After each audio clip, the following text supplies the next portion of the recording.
Well, Sylvester McCoy is here. Sylvester, you go to these conventions all the time. Now, as the current Doctor Who, you must get mobbed.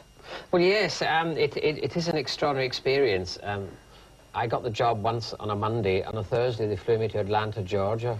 And there was I, who they'd never heard of before, suddenly being blinded by flashlights and everyone grabbing me, wanted to know every ounce of history that I had about myself.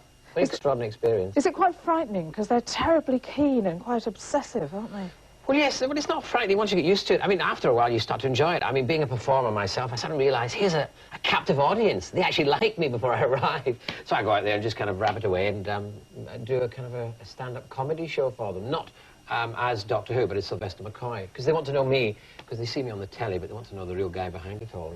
But do you walk in and they're all wearing your hat and they want Sylvester Yes. McCoy workshops and things to find out how to be a doctor? Oh, yes, yes, they all do. I mean, the most extraordinary one I went to was, I went to one in Scotland, and being a Scot, most of the people are turned up for a Doctor Who convention. They're dressed as myself. Lots of them in other various countries dressed as the various favourite doctors.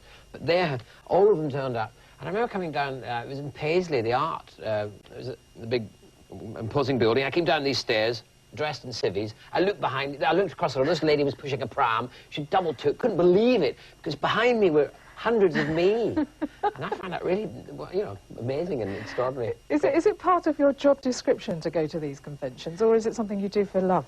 Well, I think it's part, I mean, it turns out to be part of the job, but you actually do enjoy it.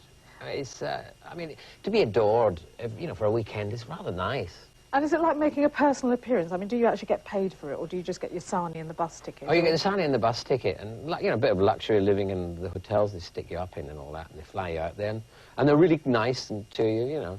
Well, we're going to find out in a minute about the British conventions, I think, aren't we, Debs?